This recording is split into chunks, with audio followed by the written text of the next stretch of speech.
Datuk Seri Anwar Ibrahim menegaskan jika semua kes pemimpin politik disiasat atau dihadapkan ke mahkamah dituduh bermotifkan politik, ia bermakna pihak berkuasa tidak lagi boleh mengambil tindakan andai ada pemimpin politik disyaki terbabit rasuah selepas ini.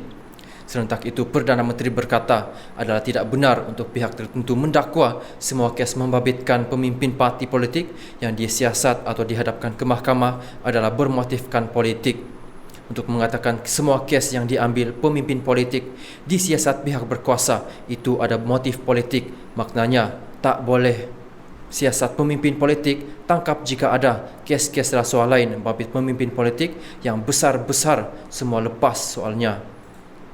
Beliau menjelaskan demikian kepada pemberita selepas menyempurnakan perasmian Festival Taman Kuala Lumpur 2023 di sini hari ini ketika ditanya berkaitan siasatan Suruhanjaya Pencegahan Rasuah Malaysia SPRM terhadap Tan Sri Muhyiddin Yassin dan parti diterajui bekas Perdana Menteri itu. Perdana Menteri turut mengulangi penegasannya sebelum ini bahawa beliau tidak campur tangan dalam kes membabitkan Presiden Bersatu merangkap pengurusi Perikatan Nasional itu yang hari ini dipanggil SPRM untuk memberi keterangan dipercayai berhubung kes salah guna dana awam. Namun, beliau mengakui memang ada memberi arahan kepada semua agensi berkaitan termasuk SPRM dan Peguam Negara supaya bertindak terhadap kes yang disyaki ada kaitan dengan salah guna kuasa dan ketirisan dana kerajaan. Urusan berkenaan adalah di bawah bidang kuasa SPRM. Tengok kes. Saya tidak campur, tetapi saya beritahu semua agensi termasuk SPRM, Peguam Negara, tengok kes. Jadi orang setuju atau tak setuju, kena tengok kes apa pendakwaannya, apa pertuduhannya, katanya.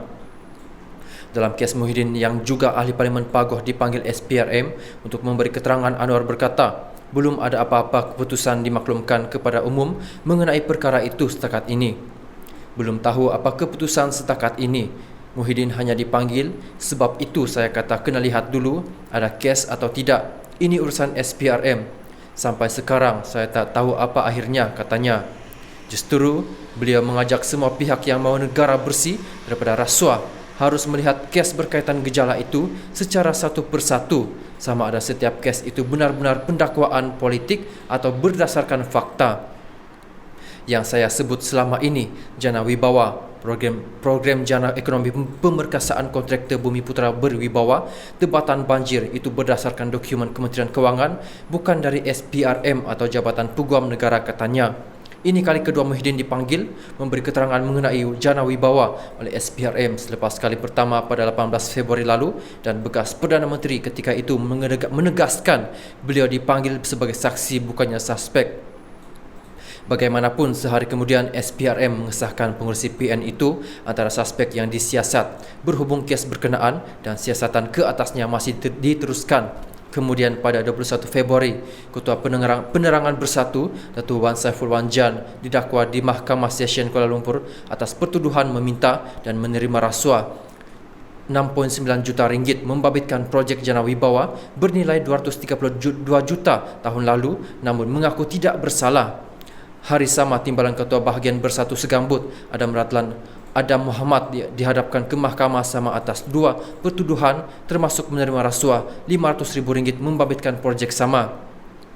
Adam Ratlan sekali lagi didakwa di Mahkamah Session Shah Alam pada 22 Februari atas tuduhan menerima rasuah berjumlah RM4.1 juta berkaitan projek sama, disusuli pendakwaan ketiga pada 28 Februari di Mahkamah Session Kuala Lumpur atas pertuduhan meminta rasuah RM2 juta. Di Johor Bahru pula, seorang pengarah syarikat perabot di Pagoh dihadapkan ke Mahkamah Session pada 22 Februari atas 9 pertuduhan meminta dan menerima rasuah berhubung projek Jana Wibawa bernilai RM12.875 juta sejak 2 tahun lalu. Jana Wibawa dilaksanakan semasa pandemik COVID-19 kesinambungan program pembangunan kontraktor binaan Bumi Putera Berwibawa yang dimulakan pada 1993. Pelaksanaannya diluluskan Jemaah Menteri pada 13 November 2020. Ketika pentadbiran kerajaan PN pemimpin Muhyiddin.